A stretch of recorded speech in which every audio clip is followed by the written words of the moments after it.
नमस्कार दोस्तों, कैसे हैं आप लोग। मुझे पूरा भरोसा है कि आप लोग बहुत बढ़िया होंगे। तो दोस्तों, आज के वीडियो में हम आपको सिखाने वाले हैं क्वांटम संख्या। मैंने एक वीडियो में ढेर सारे बच्चों को क्वांटम संख्या बताया, तो मैंने देखा कि ढेर सारे बच्चों को क्वांटम संख्या बताने के बाद भी वो चीज़ नहीं मालूम चल पाया जो मैंने बताने का प्रयास किया। तो आज की वीडियो में दोस्तों मैं आपको वो चीज़ बताने वाला हूँ जो आप बड़ी आसानी से क्वांटम संख्या के बारे में डिटेल में बड़ी अच्छी नॉलेज ले सकते हैं। समझते हैं। सबसे पहले क्या है क्वांटम संख्या। क्वांटम संख्या क्या है? जिन संख्याओं द्वारा किसी परमाणु में इलेक्ट्रॉन की ऊर्जा व स्थिति का वर्णन किया जाता है उन्हें क्वांटम संख्या कहते हैं। जिन संख्याओं द्वारा किसी भी परमाणु में इलेक्ट्रॉन की ऊर्जा व स्थिति, यानी इलेक्ट्रॉन कहाँ है, उसकी ऊर्जा लेवल कितनी है, इसकी जानकारी जिसको हम लेंगे वो क्या है? क्वांटम संख्या है। ठीक है। इसके चार प्रकार होते हैं। कौन कौन से? चार प्रकार के होते हैं। पहला क्या है? मुख्य क्वांटम संख्या। मुख्य क्वांटम संख्या क्या है? ये स्मॉल एन से दर्शाया जाता है। कौन से किससे दर्शाते हैं इसको? स्मॉल एन से। ये इलेक्ट्रॉन के मुख्य ऊर्जा स्तर यानी कोष को दर्शाता है। ये इलेक्ट्रॉन के मुख्य ऊर्जा स्तर यानी कोष को दर्शाता है। कोष का मतलब ये है कि इलेक्ट्रॉन के एल एम एन किस कोष में है, हम इलेक्ट्रॉन को उसमें जानेंगे। ये स्मॉल एन बताता है। स्मॉल एन को हमने मुख्य ऊर्जा स्तर को कोष भी कहा है, जहाँ स्मॉल एन की वैल्यू 1, 2, 3, 4, क्योंकि इलेक्ट्रॉन जब भी किसी कोष में होगा तो पहले कोष में होगा, दूसरे में होगा, तीसरे में होगा, चौथे में होगा। किसी न किसी कोष में होने के कारण हम कहते हैं कि इलेक्ट्रॉन के कोष को दर्शाता है। वो के एल एम एन कुछ भी हो सकता है। स्मॉल एन का मान इलेक्ट्रॉन कोष के आकार को बताता है। इलेक्ट्रॉन कोष के आकार का मतलब वही हमने बताया आपको, के एल एम एन की बात कर रहे हैं। दूसरा दोस्तों, दूसरा क्वांटम संख्या का प्रकार है दिगंशी क्वांटम संख्या। ये स्मॉल एल को दर्शाता है, इसको स्मॉल एल से दर्शाते हैं। ये इलेक्ट्रॉन के उप ऊर्जा स्तर या उपकोष को दर्शाता है। ये स्मॉल एल की वैल्यू उपकोष यानी उप ऊर्जा स्तर को दर्शाता है, जो इसका मान स्मॉल एन पे निर्भर करता है। यानी एल का मान अगर आपको ज्ञात करना है तो स्मॉल एम की वैल्यू ज्ञात करनी ही पड़ेगी। बिना स्मॉल एन के वैल्यू के साथ आप स्मॉल एल का मान ज्ञात नहीं कर सकते हैं। जैसे एग्जांपल हमने कुछ लिया है कि एल की वैल्यू कहाँ से कहाँ तक जाएगी? 0 से लेके n-1 तक पहुँचेगी। अगर मान लीजिए हमारे पास n बराबर 1 है तो एल बराबर 0 से 1-1 कितना होगा? 0। जैसे 0 से 1-1 का मतलब अगर 0 है तो इसका मतलब वो 0 के बराबर है, तो इसका मतलब n बराबर 1 के लिए n बराबर कितना होगा? 0 होगा।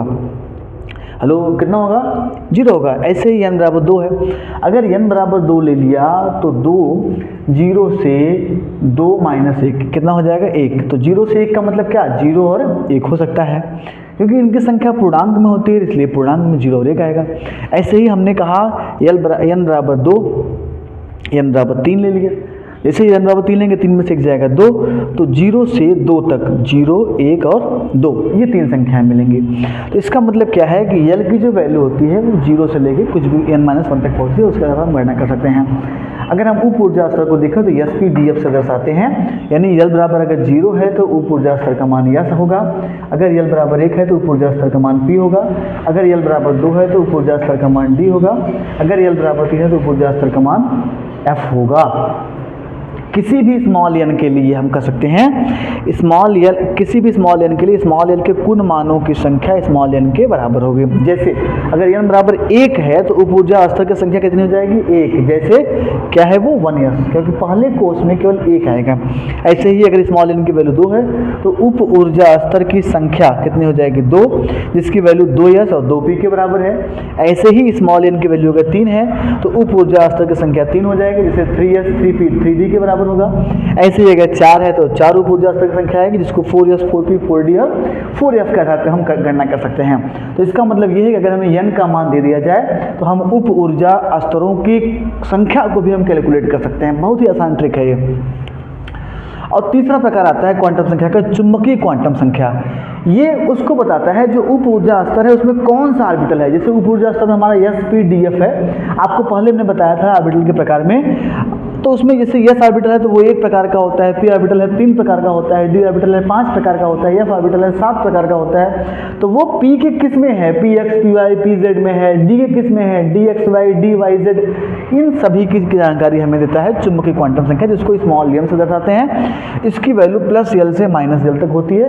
कुछ किताबों में इसकी वैल्यू -L से प्लस तक भी दी है, इसलिए परेशान नहीं होना है।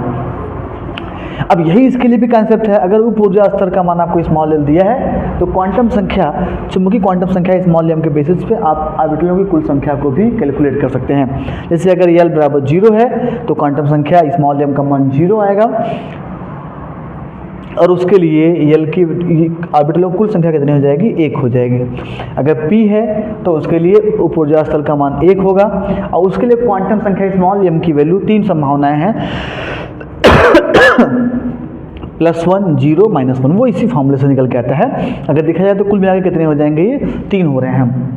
और वैसे भी हम इनकी वैल्यू को कैलकुलेट कर सकते हैं इस बेसिस से भी। 2 × 0 + 1 यानी 1 हो जाएगा, 2 × 1 + 1 कितना हो जाएगा, 3 हो जाएगा। ऐसे ही अगर d उपकोष है, d उप ऊर्जा स्तर, उसके लिए 2 होगा, और इसके लिए मुख्य क्वांटम संख्या +2 + 1 0 -1 -2 यानी टोटल 5 हो जाएगा। f है तो 3 हो जाएगा, +3 + 2 + 1 0 -1 -2 -3, जिसके लिए 7 हो जाएगा। और चौथा प्रकार है स्पिन क्वांटम संख्या।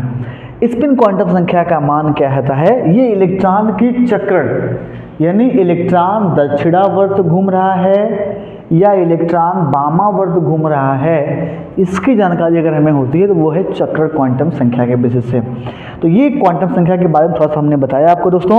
अगर इलेक्ट्रॉन के घूमने की दिशा दक्षिणावर्त है तो यह बराबर +1/2, अगर इलेक्ट्रॉन के घूमने की दिशा माइनस वामावर्त है तो यह बराबर -1/2। यानी हमने क्वांटम संख्या के बारे में देखा, इलेक्ट्रॉन की ऊर्जा व स्थिति की गणना किससे कर सकते हैं, क्वांटम संख्या के आधार पर। 4 प्रकार का होता है। मुख्य क्वांटम संख्या जो मुख्य ऊर्जा स्तर यानी कोष को दर्शाता है, जिसको स्मॉल m से कहते हैं, यानी एक वैल्यू k(Lmn) के बराबर होती है। ये इलेक्ट्रॉन के कोष के आकार को भी बताता है। दिगंशी क्वांटम संख्या जिसको उप ऊर्जा स्तर या उपकोष कहते हैं, ये स्मॉल n के ऊपर निर्भर है। स्मॉल n की वैल्यू के आधार पर l का मान गणना करते हैं। l बराबर 0 से n -1 तक होता है। अगर l 0 है तो यहाँ n बराबर अगर 1 है तो 0 होगा, 2 है तो 0 1 होगा, 3 है तो 0 1 2, इस प्रकार से गणना कर सकते हैं। इनके लिए स्मॉल n के लिए स्मॉल n के कुल कोषों की संख्या या कुल उप ऊर्जा स्तर की संख्या कितनी हो जाएगी, इससे मुख्य क्वांटम संख्या n के बराबर हो जाएगी। ऐसे चुंबकीय क्वांटम संख्या है जो उप ऊर्जा स्तर में उसके ऑर्बिटल को दर्शाता है। ये कौन सा ऑर्बिटल है उप ऊर्जा स्तर का, जिसको हम दर्शाएंगे, m की वैल्यू +L से -L तक के बीच में मानी जाएगी।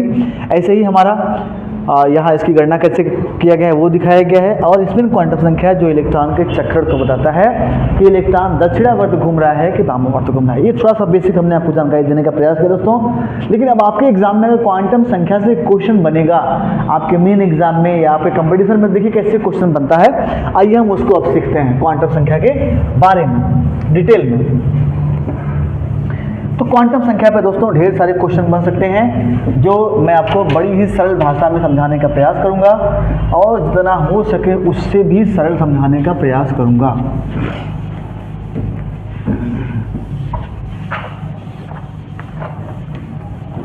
बहुत ही आसान होता है क्वांटम संख्या और ऑर्बिटलों के निरूपण के बारे में। जैसे इसमें इसके एक टाइप में ये भी है कि किस टाइप से क्वेश्चन पूछ सकता है। जैसे पहले एग्जांपल में हम समझते हैं कि हमसे क्वांटम संख्या में किस प्रकार का प्रश्न पूछा जा सकता है। जैसे हमसे इन्होंने कह दिया कि 3p5 के थर्ड इलेक्ट्रॉन के लिए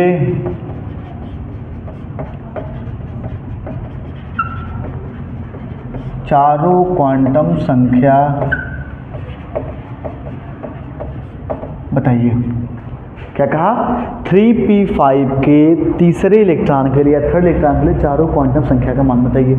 अब बड़ा आसान होता है, जो यहाँ संख्या लिखी होती है वो हमारे कोषों की संख्या, मुख्य ऊर्जा स्तर यानी स्मॉल n को दर्शाता है, जिसको हम मुख्य क्वांटम संख्या कहते हैं। तो n बराबर कितना हो जाएगा, 3। कितना हो जाएगा, 3। तो l बराबर 0 से n-1 तक। तो अगर 3 में से एक जाएगा तो कितना हो जाएगा, 2। तो इसका मतलब 0 1 और 2 लिखा जाएगा दोस्तों। और इसके आगे हम गणना करते हैं यस पी डी की। यहाँ p ऑर्बिटल है तो p के ऊपर बनी हुई संख्या कौन सी है, 1। इसका मतलब l की वैल्यू हो जाएगी +1। ये p के आधार पर हमने बता दिया कि p के ऊपर लिखी हुई संख्या 1 है, इसलिए l का मान हो गया 1। अब m बराबर होता है प्लस l से माइनस l तक। उस आधार पर हम क्या कहेंगे, m बराबर +1 -1 0। जैसे हम इस संख्या को लिखा, हम बॉक्स बनाते हैं और इलेक्ट्रॉनों का वितरण दिखाते हैं। तो इसमें 3p5 लिखा है, तो पहला इलेक्ट्रॉन, दूसरा इलेक्ट्रॉन, तीसरा इलेक्ट्रॉन, चौथा इलेक्ट्रॉन और पांचवा इलेक्ट्रॉन। अब पांचवें इलेक्ट्रॉन के लिए हमसे पूछा नहीं, हमसे पूछा है तीसरे इलेक्ट्रॉन के लिए, तो पहला, दूसरा, तीसरा, जो एरो ऊपर है वो हमारे पहले इलेक्ट्रॉन को दर्शाता है उस ऑर्बिटल में। तो तीसरा इलेक्ट्रॉन ये है, तीसरे इलेक्ट्रॉन के ऊपर यहाँ चिन्ह लिखा हुआ है संख्या -1, तो इसके आधार पर m बराबर -1 हो जाता है। तीसरे इलेक्ट्रॉन की दिशा जो है वो ऊपर है, ऊपर का मतलब +1/2। इस आधार पे हम गणना कर सकते हैं बच्चों कि s बराबर +1/2 होगा। यानी 3p5 के तीसरे इलेक्ट्रॉन के लिए जब हमने क्वांटम संख्या निकालने का प्रयास किया तो n बराबर 3 निकल के आया, l बराबर 1 निकल के आया, m बराबर -1 निकल के आया, s बराबर +1/2 निकल के आया। ऐसे ही दोस्तों ढेर सारे क्वेश्चन बनते हैं। हमसे क्वेश्चन कर देता है कि 3d3 के तीसरे इलेक्ट्रॉन के लिए, यानी अंतिम इलेक्ट्रॉन के लिए, कि अंतिम इलेक्ट्रॉन के लिए चारों क्वांटम संख्याओं का मान बताइए। चारों क्वांटम संख्या बताइए। ऐसे भी क्वेश्चन आपके एग्जाम में बन सकता है जहां आपसे अंतिम इलेक्ट्रॉन के लिए चारों क्वांटम संख्याओं का मान पूछेगा। तो देखिए बड़ा ही सरल सवाल होता है, अगर आप इसको समझने का प्रयास करेंगे तो केवल चुटकियों का खेल है, आप इसको बड़ी आसानी से कर सकते हैं। और मैं आपको बहुत आसान तरीके से सिखा रहा हूँ, आप बहुत आसानी से वीडियो देख के इस वीडियो को समझ सकते हैं। 3d3 का मतलब हमने बताया आपको, जो sp-df के पहले संख्या लिखी गई होगी वो इलेक्ट्रॉन की मुख्य ऊर्जा स्तर यानी कोष को बताता है। तो उस आधार पर n बराबर हो जाएगा 3, l बराबर होता है 0, 1, 2। हमने बताया था कि l की जो वैल्यू होती है वो 0 से लेके n-1 के बीच में होती है। तो उस आधार पर l की वैल्यू 0, 1, 2 हो जाएगा दोस्तों। और इसके आधार पर हम लिखते हैं यहाँ sp-d। जैसे हम d लिखेंगे तो यहाँ d ऑर्बिटल है, तो d के ऊपर बनी हुई संख्या कितनी है, 2, इसलिए l का मान हो जाता है 2। फिर हम m लिखते हैं, m की वैल्यू होती है +l से -l तक, और +l से -l के बीच में +2 से -1। इस बेसिस से ढेर सारी संख्याएं आएंगी, सभी संख्याओं को उनके आगे उतार लेना है, पहला इलेक्ट्रॉन, दूसरा इलेक्ट्रॉन और तीसरा इलेक्ट्रॉन, क्योंकि इसमें 3 इलेक्ट्रॉन है और तीसरा इलेक्ट्रॉन ही अंतिम इलेक्ट्रॉन होगा। इसलिए तीसरे इलेक्ट्रॉन के ऊपर लिखी हुई संख्या क्या है, m, वो 0 है। 0 का मतलब है कि m बराबर 0 आएगा, और तीसरे इलेक्ट्रॉन के एरो की दिशा है ऊपर, इसका मतलब s की वैल्यू हो जाएगी +1/2। और जैसे हम देखेंगे तो हमें s का मान मिल गया, n का मान मिला 3, l का मान मिला 2, m बराबर 0, s बराबर +1/2। दोस्तों इस आधार पर भी हम क्वांटम संख्या निकाल सकते हैं। एक तरीका और भी है दोस्तों जिस बेसिस से हम क्वांटम संख्या को कैलकुलेट कर सकते हैं, और उसको भी समझने का प्रयास करते हैं कि आपके एग्जाम में किस बेसिस से आएगा इलेक्ट्रॉन। कभी कभी क्या होता है कि हमसे वो क्वेश्चन में एक एटॉमिक नंबर दे देता है, कहता है Z बराबर 13 वाले इलेक्ट्रॉन के लिए चारों क्वांटम संख्याओं का मान बताइए। चारों क्वांटम संख्या का मान बताइए। ऐसा भी वो कभी कभी एग्जाम्पल में करता है। और जैसे ही हमारे पास ऐसा करेगा कि हमें कोई परमाणु क्रमांक दे देगा, यहाँ हमें चालाकी दिखानी पड़ेगी, क्योंकि हमें कोई ऑर्बिटल संरचना नहीं दिया, उसने कोई उपकोष संरचना नहीं दिया, कोई कोष संरचना नहीं दिया। तो इसके लिए हमें पहले इलेक्ट्रॉनिक विन्यास करना पड़ेगा। तो आइए सीखते हैं दोस्तों कैसे इलेक्ट्रॉनिक विन्यास हम करते हैं। तो Z बराबर 13 के लिए हम इलेक्ट्रॉनिक विन्यास करेंगे 1s2, 2s2, 2p6, 3s2, 3p1। जैसे हम ऐसा करते हैं तो 2, 2, 4, 6, 10 हो जाता है, 10, 2, 12 और 1, 13। हमारा इलेक्ट्रॉन, इसका मतलब कहा गया है 3p1। इसका मतलब हमें क्या निकालना है कि 3p1 के पहले इलेक्ट्रॉन के लिए, क्योंकि 3p1 का मतलब 13वां इलेक्ट्रॉन यही है। तो अब बड़ा आसान हो जाता है। 3p1 जैसे हमें मिलता है तो n बराबर सीधे लिख देते हैं 3, क्योंकि इसके पहले वाली संख्या क्या है, 3। और l बराबर क्या लिखते हैं हम, 0, 1, 2। हमने बताया कि l की वैल्यू होती है 0 से n-1 तक, तो उस बेसिस पर हम लिख देते हैं l बराबर 0, 1, 2। और यहाँ लिखते हैं sp-d। जैसे जैसे हम एस पी डी लिखते हैं तो यहाँ पी लिखा हुआ है, पी के ऊपर वाली संख्या क्या है 1, इसका मतलब यल बराबर हो जाता है +1 और यम बराबर प्लस यल से माइनस यल, तो +1 से -1 के बीच में एक संख्या बचती है 0, 0 का हर बार लेना है, ध्यान रखना है हमें। पहला इलेक्ट्रॉन, क्योंकि इसमें एक ही इलेक्ट्रॉन है तो एक इलेक्ट्रॉन के कारण यम की वैल्यू हो जाती है +1 और यस पहला इलेक्ट्रॉन के ऊपर उसका एरो ऊपर है इसलिए यस की वैल्यू हो जाती है +1/2। तो इस प्रकार से भी दोस्तों हम इलेक्ट्रॉनों की संख्या की गणना कर सकते हैं। अगर हम देखें तो बड़ी आसानी से हम इलेक्ट्रॉनिक विन्यास के आधार पे क्वांटम संख्या बहुत ही आसानी से ज्ञात कर ले पा रहे हैं दोस्तों। कभी कभी क्या होता है दोस्तों कि हमें ऐसे नहीं देता, हमें ऐसे भी क्वेश्चन देता है कि हमें गणना करना बहुत ही डिफ़िकल्ट हो जाता है और उस कंडीशन में हमें अपने विवेक का प्रयोग करना। जैसे यहाँ कभी कभी क्या हुआ, हमें उपकोष की संख्या नहीं देगा, हमसे कह दिया कि n बराबर 2 के लिए चारों क्वांटम संख्या बताइए। अब ऐसे कंडीशन में आपको सतर्क हो जाना चाहिए क्योंकि यहाँ उपकोष के बारे में कोई जानकारी नहीं दी गई है और जब उपकोष के बारे में कोई जानकारी नहीं दी गई होती है तो हमें थोड़ी चतुराई दिखानी पड़ेगी। क्या करना है ऐसे क्वेश्चन में, जैसे यदि मिला n बराबर 2 तो यल बराबर होता है 0 1। क्यों? क्योंकि यल की जो वैल्यू होती है वो 0 से n-1 तक होती है, तो उस आधार पे यल का मान 0 और 1 होगा। अब यहाँ दो संभावनाएं हैं। दो संभावना का मतलब क्या है, हमें अगर आर्बिटल नहीं दिया है तो एक बार हम यल बराबर 0 मान के हल करेंगे और एक बार यल बराबर 1 मान के हल करेंगे। अगर यल बराबर 0 करेंगे तो यम की वैल्यू 0 हो जाएगी और जब यम की वैल्यू 0 हो जाएगी तो एक इलेक्ट्रॉन अगर इसमें भरा गया है तो यस का मान +1/2 के कारण माना जाएगा। हेलो, और अगर हम यल बराबर 1 की बात करते हैं तो यम बराबर +1 -1 0 इस बेसिस से गणना कर पाएंगे हम। अब ये निर्भर करता है कि इलेक्ट्रॉन कहाँ भरा गया है। अगर इलेक्ट्रॉन इसमें भरा गया है तो अब आप परीक्षा के दृष्टिकोण से तो आप बता नहीं पाएंगे किसके लिए है, तो आप यही बना दीजिए। पहले इलेक्ट्रॉन के लिए यस बराबर +1/2, दूसरे के लिए -1/2, पहले के लिए +1/2, दूसरे के लिए -1/2। इस प्रकार से आप इलेक्ट्रॉनों का वितरण कर सकते हैं। ऐसे यहाँ भी है, आपने प्लस माइनस बना दिया तो अब जिस इलेक्ट्रॉन की बात करेगा दोस्तों आप उसको निकाल सकते हैं। तो ये मैंने आपको बहुत कम समय में क्वांटम संख्या के बारे में बड़ी आसानी से बताने का प्रयास किया कि कैसे कितना कठिन से कठिन क्वेश्चन जो क्वांटम संख्या में दिए जाते हैं उसको आप बड़ी चतुराई से ज्ञात कर सकते हैं दोस्तों। कभी कभी क्या होता है कि क्वेश्चन को कठिन करने के लिए वो अलग अलग पैटर्न बुनते हैं। जैसे मैं आपको एक एग्जांपल और बताने का प्रयास करूंगा और उस बेसिस से मैं अपने क्वांटम संख्या के टॉपिक को कंप्लीट करूंगा। कभी कभी क्या होता है कि हमें इस क्वांटम संख्या में इलेक्ट्रॉनिक विन्यास भी दिया गया होता है और उस इलेक्ट्रॉनिक विन्यास के बेसिस से हमसे कहता है कि आप इस परमाणु के इलेक्ट्रॉन के लिए हमसे क्वांटम संख्या का मान निकालें। जैसे हमने आपसे कहा 1s2 2s2 2p6 3s2 3p6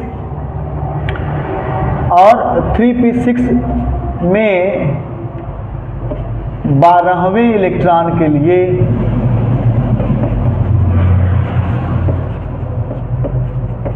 चारों क्वांटम संख्या का मान बताइए,